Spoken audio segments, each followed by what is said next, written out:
Peace and love to the members of the Earth Tribe, ladies and germaphobes of the good planet Earth. Welcome back to Rick Boyardi, World Builder, my YouTube channel dedicated to personal development and global transformation. Who do we got? Raymond Ledoux. Thank you for checking in. Thanks for watching. Peace and love. Okay. A lot of my messages lately, a lot of my videos lately have been focused on personal development. This one is more on a global transformation level. Who do we have here? Ed Borison. Thanks for watching. Peace and love. So, the reason I was inspired today as I work my way through traffic, I usually do a post-workout morning message, but tonight is a pre-workout evening message as I head to Hot Yoga Auburn to take a class in Inferno Hot Pilates, which I also teach.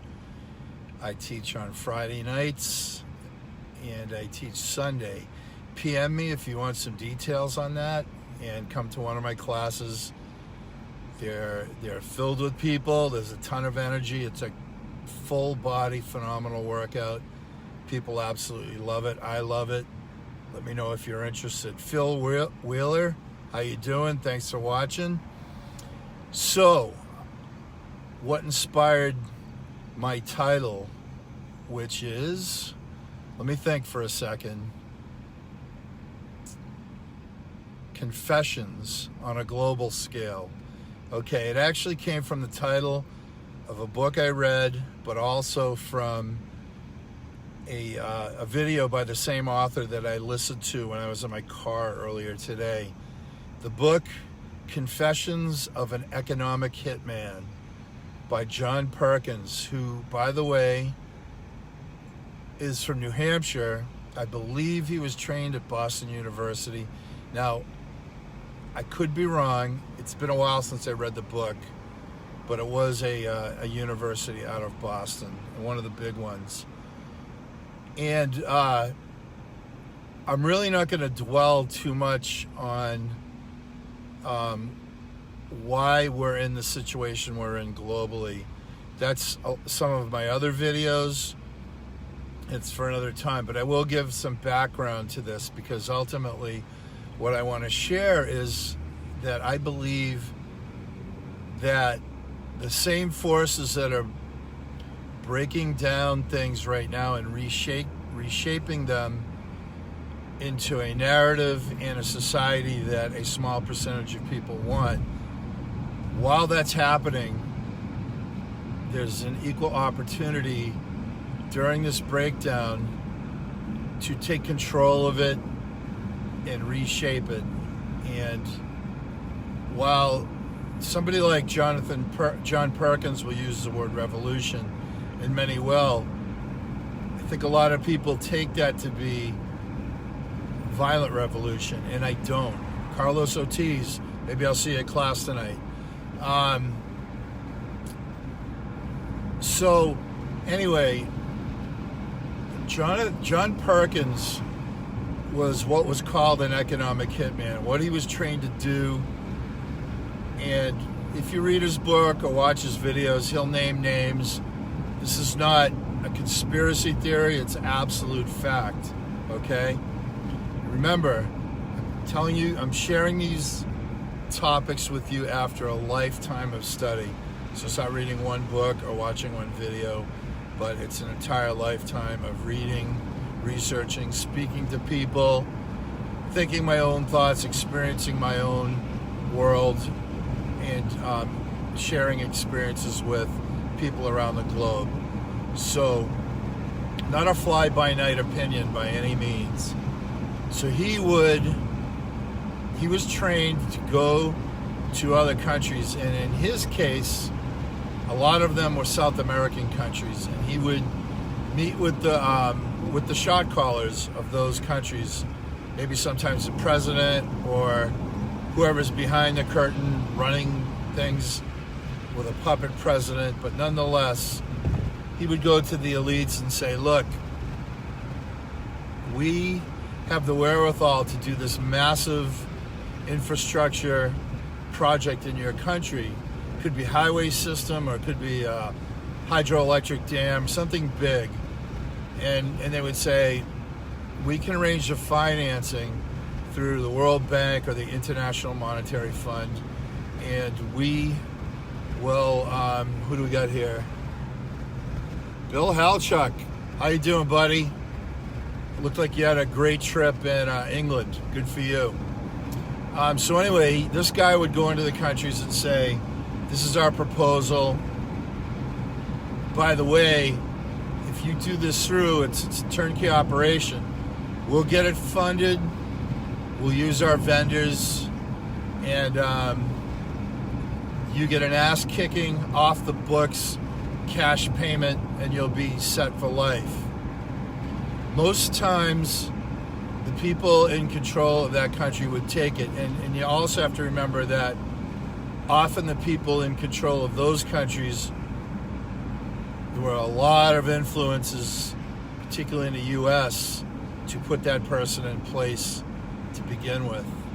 And so the deal would be made, and here's where the leader of that country has a can't-lose deal for the most part, is the cost for the project is taxable to the people of the country. And here's the other thing about it. The people of the country often can't afford what that infrastructure investment's bringing. A lot of these people don't have electricity. They don't have cars to drive on highways. These services were only going to benefit the elites, and the common folk were just going to pay for it, and their kids and their kids' kids, on and on and on. The other part of this is that typically these countries would default on the loans. The people who agreed to the project knew it wasn't going to work long term. They were going to get paid off, so what did they care? And the countries, the United States in this case, with this guy, they would go in after the default period, and they would,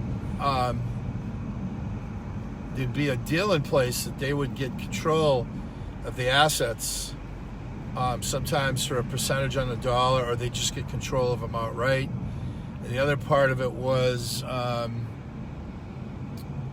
if the country had no means, say the investment was obsolete or end of useful life, well then the U.S. would say in these countries, then you're obligated to vote with us in the next UN vote, or to further our military agenda somewhere else, or some investment by our military industrial complex. You got to back it. Now here's the other thing. If some of these people said, hey man, take a hike, get out of my office, it's not happening, it's not for the good of our country, the economic hitman would say, okay, you'll be hearing from us later. And they would. The actual strong arm hitman would come in and assassinate that leader. And now if you read his books or listen to videos, he'll tell you who they are, what countries.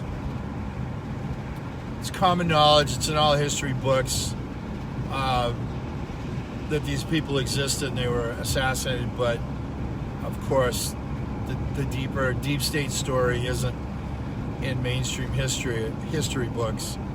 Now the option beyond that, if the economic hitman went in and failed, the military would go in, like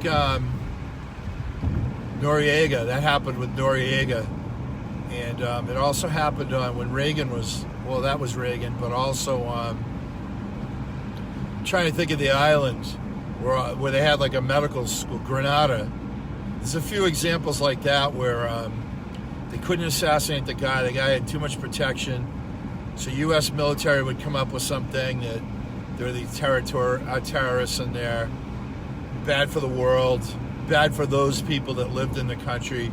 We're going to send in the military as kind of a humanitarian effort, but that actually was not the case. Okay.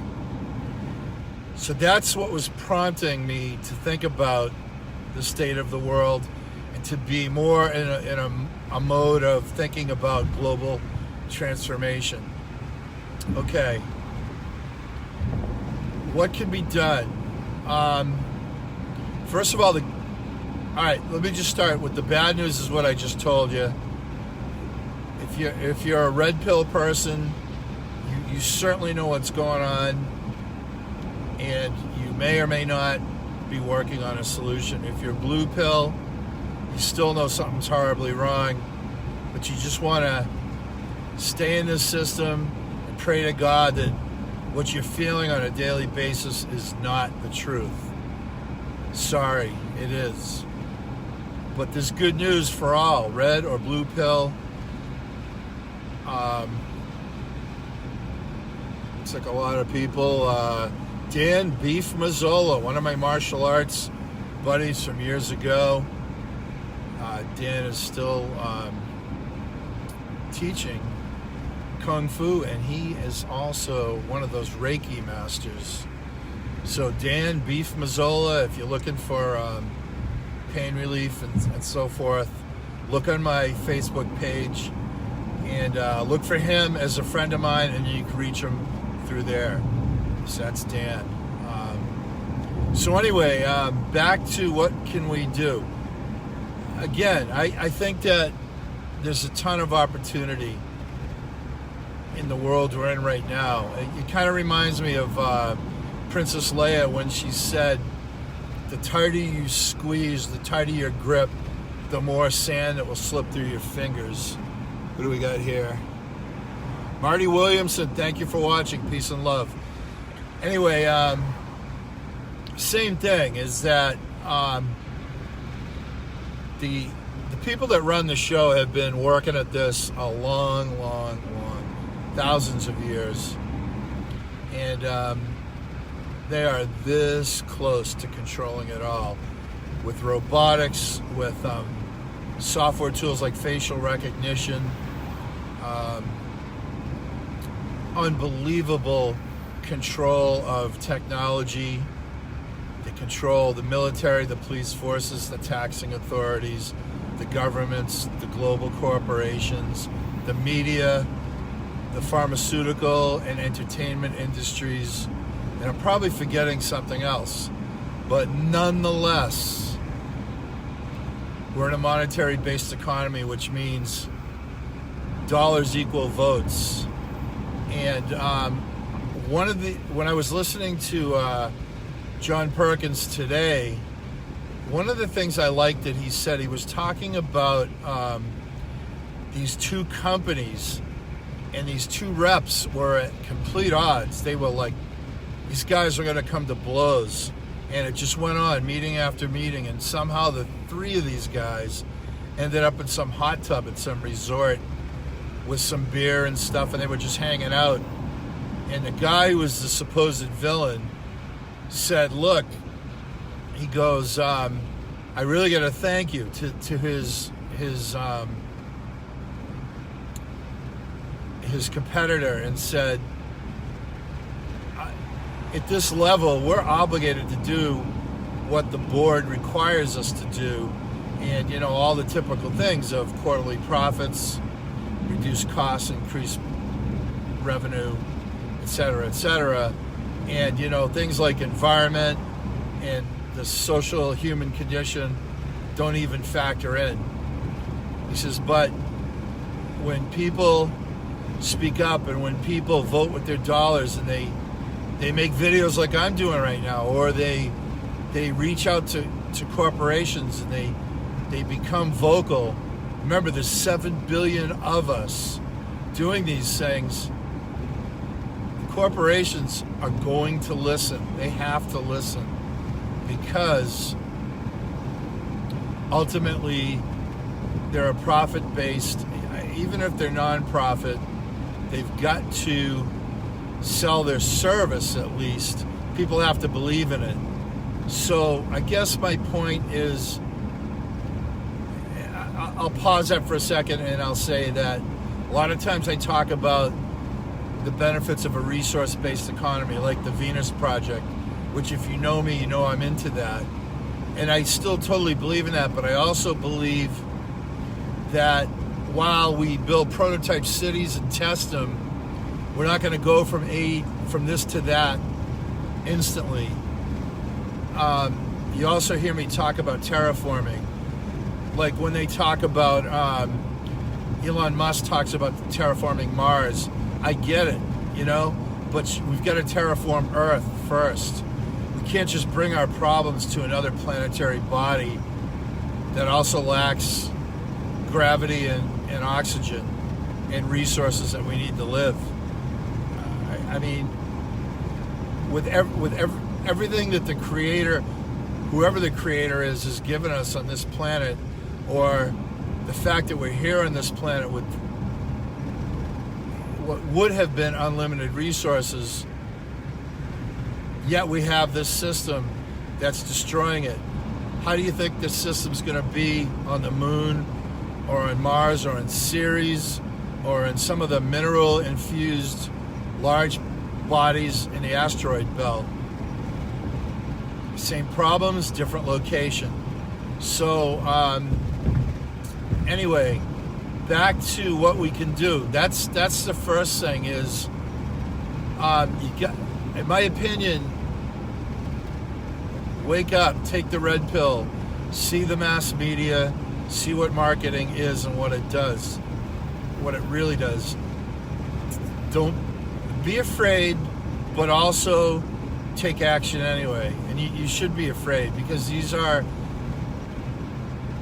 perilous times and things can happen to people. And, but look behind the curtain and also know that you're not alone. There's global communication, hence you're watching me, I'm watching you, etc. There is a system of, again, voting with your money. It speaks louder than almost anything. All right, so like you can support companies, and online in the internet world, there are companies sprouting up right, left, front, center, rear, above and below, of services and products that are designed because they've heard you loud and clear. Okay?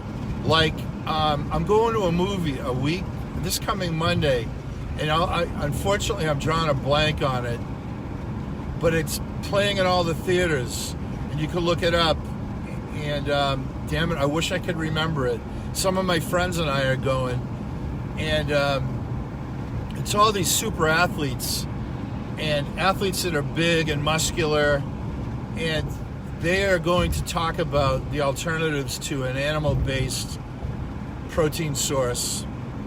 And I'm willing to listen to that, because I really struggle with that right now in terms of protein.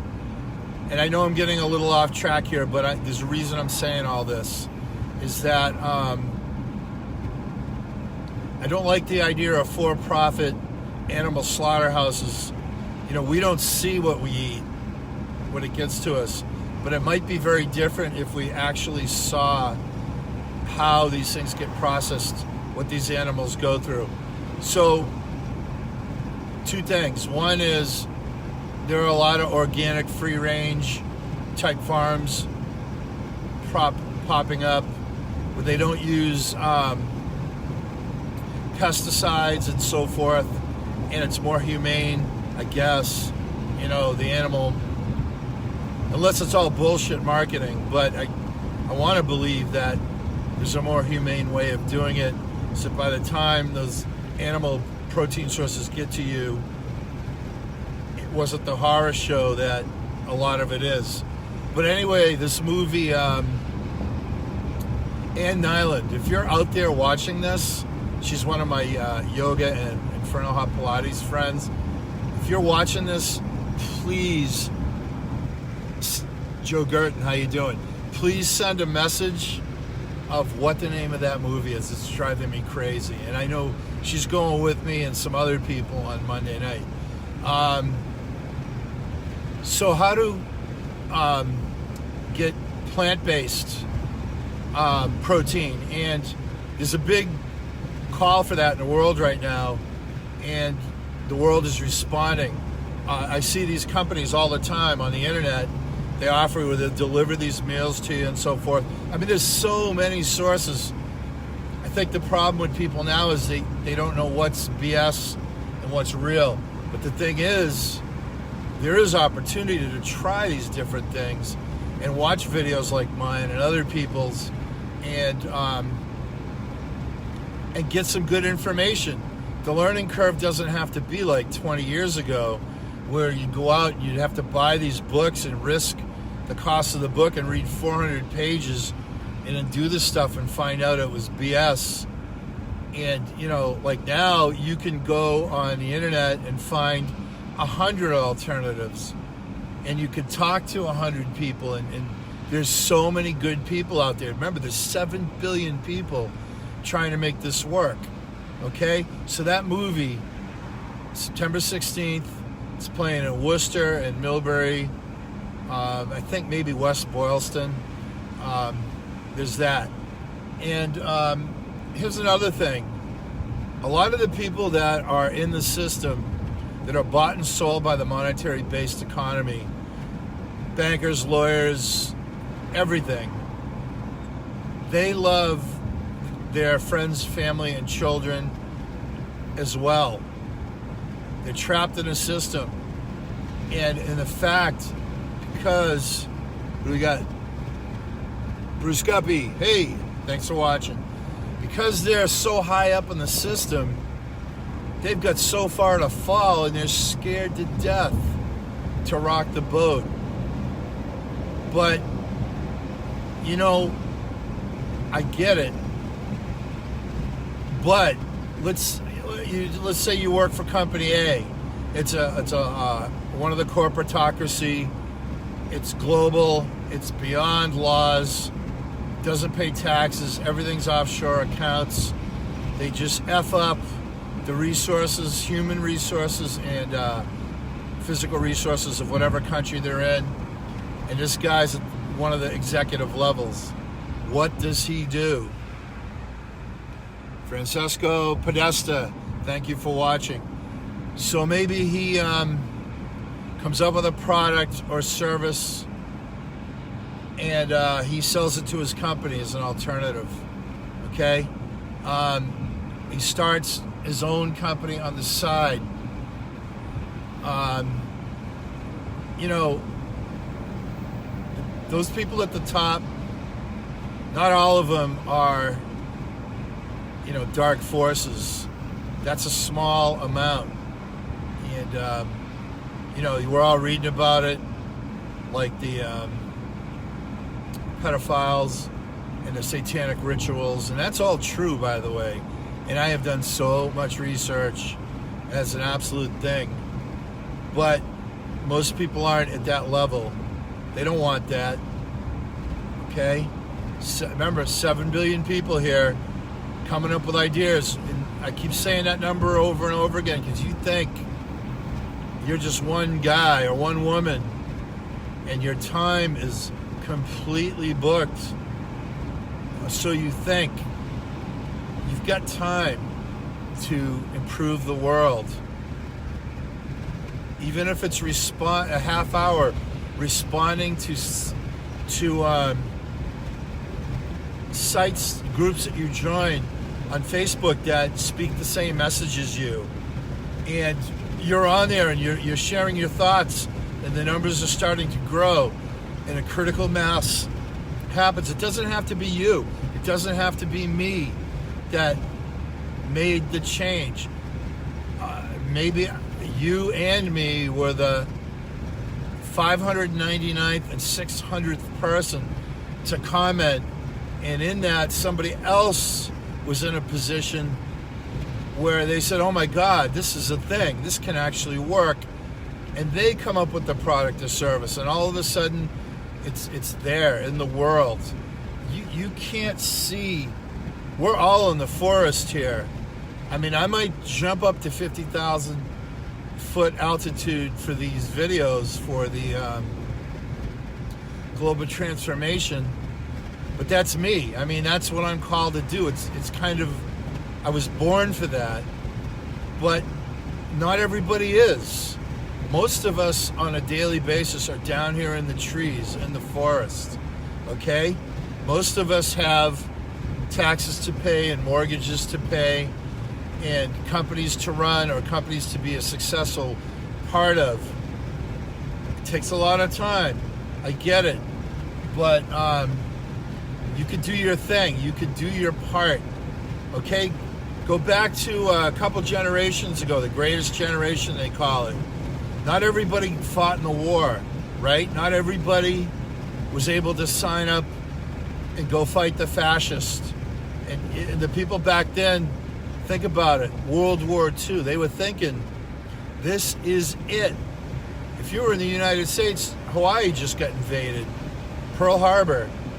What was next? Us, the mainland. And already Europe and England was under domination. England wasn't yet, Russia wasn't yet, but Europe was under Hitler's thumb. So people wanted to go and do that, but so if you couldn't, you felt slighted or cheated or less than, but people went to work in the factories. Now that's one person. What could one mother of three in that era do? And think about, some of these stories, like they're on there. I see them on social media. Like these women that on the moon, I know I'm jumping around here, but these things come to mind and they're valuable. Like the women who wrote the software for the moon landing. Now I know that's not World War II, but it's a similar thing that you don't know where the 100th monkey is going to come from. Maybe I'm the 100th monkey right now to 100 of you out there by watching this video, okay?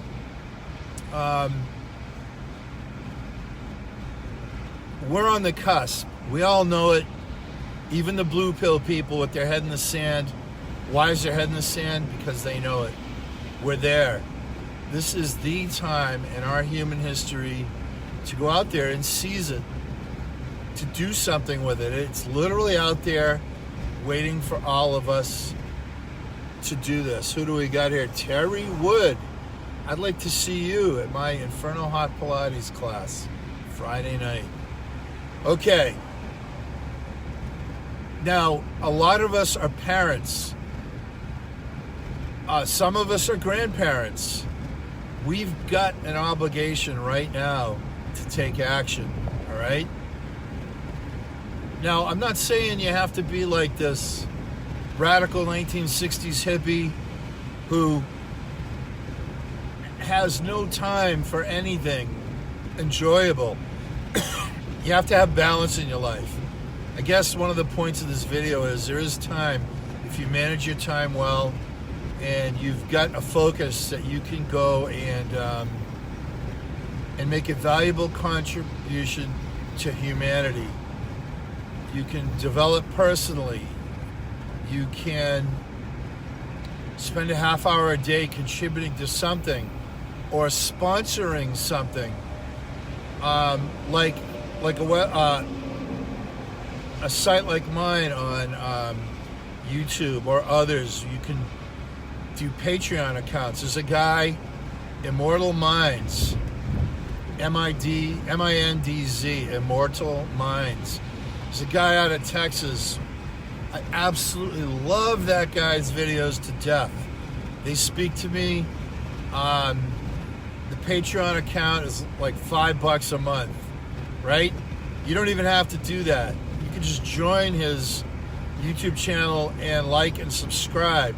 You can also be a Patreon. Things like that, all right? That's $60 a year. That person might be the 100th monkey that makes the big change in the world, all right? Okay, I'm throwing a lot at you. You know I jump around. That's what I do. Thoughts pop into my head from left, right, from a million years ago to a million years ahead. That's my purpose. That's my calling. You have a purpose. You have a calling. Go out there and share it or support it. Do something. Make this a better world. I'm counting on you. My kids are counting on you. All right, you're counting on me, and I'm going to do it. All right, have a great night. Take care. Peace and love, everybody.